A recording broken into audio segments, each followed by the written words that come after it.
If 2020 taught us anything, it was that self-care is important and mental health is important. It's just as important as anything else. I feel like as a collective, we've all kind of gone through the trauma of being inside, not knowing what's gonna happen, loved ones dying, and all the other traumatic events that took place last year. I feel like we're heading into a new era of prioritizing mental health and self-care, and I thought that I would just give my perspective on it, things that I have been doing, and how you can start prioritizing self-care in your life as a young adult.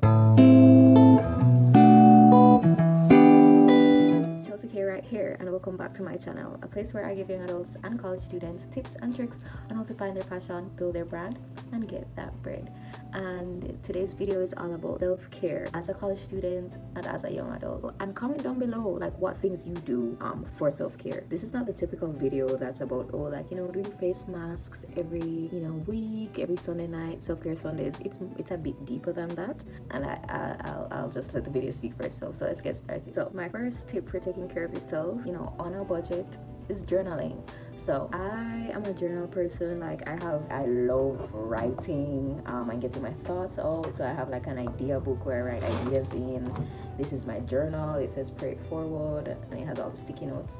And I love rewriting a lot just to get my thoughts out, and it really pages and pages. It really helps me to unwind and just ease my thoughts. But if you aren't a journal person, you can get a 5-minute journal. Where is mine? It's probably by my bedside. But a 5-minute journal is a journal for people who don't like to journal. And my good friend Kiana Byfield, I'll link her channel down below. She's the one that recommended it, and I saw her using it, and I was like, that's so cool. I want to get into the habit of journaling every day, and that's a great way to get into it. It just asks you 3 questions, what are you grateful for, what 3 things could happen today to make it great, and then what's your daily affirmation for today. And I'm telling you guys, just getting yourself into that frame of mind as you begin your day, your week, is life-changing. It really sets the pace, because sometimes I wake up and I feel like I'm already behind, which is just so crazy, right? This toxic productivity culture that we have, where if you don't wake up at 5, or if you don't wake up at 4 or 6, then you're already behind, which is some bullshit. So it really helps me to just keep centered, start my day really mindfully and really centered. So the 5-minute journal is something that really helps me to just promote my mental health, because I get to know what I'm thinking. I get to slow down and really think about the thoughts that I'm thinking. That's a tongue twister. Another, this isn't a journal, so this is a college boss planner, and I love that it has the different check-in that really allows you to just unwind. So I'm gonna show you my midterm check-in page if I can find it. And guys, let me tell you, I was doing the most. I was going through it. Last semester was not good. Looking back at it, I did way too much. I performed, I outperformed myself, but I feel like my mental health took a really deep plunge because of it. And I promote holistic living. That's something that I want to just live, holistic living, ensuring that everything is balanced, mentally, physically, spiritually, every alley, so I did the most. I can't find my midterm check-in, so I'm gonna show you my end of semester review. So this was a bit less wordy, and I wrote it all out. And just allowed me to take stock. So that's something that you want to get into the habit of doing. Writing, letting your feelings out, because you get to see who you really are. And when you read it back and in a different state of mind, you're like, whoa, was I really thinking that? Whoa, what was happening there? Or whoa, I had a really good day that day, So that's what I do for self-care, and I'm really sure that even if you're not a planner person, the 5-minute journal can really help. So do something that makes you happy. Make time to do things that make you happy. And I know it sounds weird. It's okay, why wouldn't I do that? And the truth is, a lot of us don't, because life gets too busy. You're in classes, you're in work, you're trying to find scholarships, you're trying to find internships.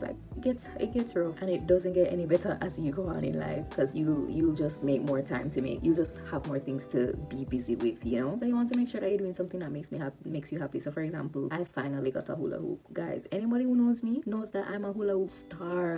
I love hula hooping, and I don't know why I hadn't gotten one. It's Chelsea, Like, why you never had a hula hoop, and simple things like that. My mentor and very just like close person to me is a happiness coach. Her name is Rochelle, and her book, let's see if I can find it. Her book is called One Happy Thought, 30 Days to a Happier You. This book really was just life-changing as well, because she really just spoke about things like practical steps that you can take to really be happy. So do things that make you happy and make the time to do it. And if you forget something that you have, like a book, a journal, or like a jar. Rochelle, the happiness coach, she preaches about a happiness jar, so that you write down things that make you happy and you pull it out and then you do it, because sometimes we forget and life happens. So you want to make sure that you're prioritizing your happiness and do what makes you happy, because at the end of the day, my happiness journal, my 5-minute happiness journal said it this morning.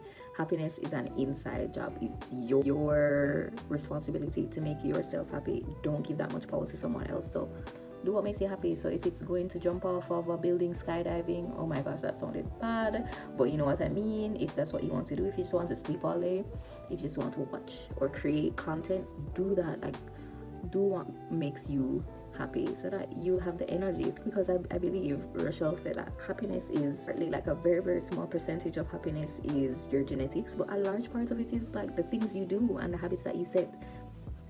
So just do things that make you happy and make it easier for you. This is for my college students especially. You want to work hard, but play even harder. Like, I'm guilty of doing this. I'm guilty of just like when something big, when I've accomplished something big, or I finished a very hard part of like my semester, my life or something, I will just like go into the other thing just like that, without giving myself time to just like sit, recoup, think about, you know, what I did, pat myself on the back, clap for myself, like give myself congratulations, saying congratulations, Chelsea. Like, I wouldn't do that. And like, that is not good, because if you're waiting on somebody else, if I'm waiting on somebody else to do it, like, they're not. Like, I need to clap for myself, because I know, you know how hard it was for you to do that thing, you know. So make sure that you congratulate yourself, play harder than how you worked. So you finish the semester, take a trip. If you can't afford a trip, do a movie marathon, eat some ice cream, like do something. But you want to make sure that you're balancing out. All work and no play makes what? Okay, you know the rest. So make sure that you're playing hard, or just as hard as you work, because college isn't easy and adulthood isn't easy either. This goes back to the point I made previously about like working hard and playing harder, but I wanted to separate this because it's valid. Treat yourself to something that you love, that makes you happy and that you deserve. So for example, I love ice cream, so I want to treat myself to ice cream every month. I can do that, but I'm gonna make sure that, you know, it's something that I deserve. So I work out, I get my shit done, like I do the do, so that when the time comes for me to get that ice cream, I know, like, yeah, I deserve this. So treat yourself. That's what I wanted to add. Going into my other point, do things that your future self will thank you for. I don't know when it dawned on me, but I was getting so overwhelmed at one point. I feel like it was last semester. It's like I felt like I had all these big goals, but I just didn't know how to get there. And like I set the sub goals, and like, you know, I made my game plan and everything, but I was just feeling super anxious and super overwhelmed. And it just dawned on me, 1% change every day compounds to make you a better person. So you build habits. So if you want to build the habit of drinking more water, you're not gonna cut soda dry, all soda from your life, or all sweets from your life. You're gonna just start out by having a cup of water beside you when you get up in the morning, and slowly but surely those small things will add up to you drinking more water. And I was just like, whoa. So like, the small habits really do, you know, make you into like the person that you become. It's just like how small bad habits compound. So if small bad habits compound, best believe small good habits compound as well. So for example, if you smoke, your lungs don't mash up from smoking one cigarette. You do not get lung cancer from smoking one cigarette. It's the habit that you build that gives you lung cancer. So it's, you know, you consistently smoking that one cigarette per day, or that one thing that's not good for you, and that compounds. So doing the small things, and that's what I'm just trying to focus on, like what small thing that I can do today, what intentional action that I can take today that will make me happy tomorrow, or will make future Chelsea proud of Chelsea today. Now I don't have to like worry about doing that because I already did it, and future Chelsea, which is now, is proud that the past Chelsea did that. So do things that your future self will thank you for, and the small habits do count. So if you want to get into exercising and being fit, start by stretching, start by doing 1 day out of the week, for real, and it will work. But it's the small things that make the big difference over time. So you can set the grand goals, you can do all of that lovely stuff, but in the end it's going to go back to what you're doing every day. Because I think a quote said it, that excellence is something that you repeatedly do. So it's not just like one thing, you repeatedly have to do great things over and over again. And we all want to be excellent, so formulate habits that your future self will thank you for, and you won't be disappointed. I've been loving water all this video, but that's it for the video, guys. I really hope this helped. Mental health is very important. You know, taking care of yourself, loving your body, confidence, all of that lovely stuff, it's very important. So take these things that I'm saying seriously, and I want to know what other things that you guys do, what other habits, routines, rituals that you guys do that really help you to take care of yourself. Subscribe, like, comment, guys, and let me know what you want to see in the future. With that being said, I hope you guys have a lovely day, and I'll see you in my next video. Bye.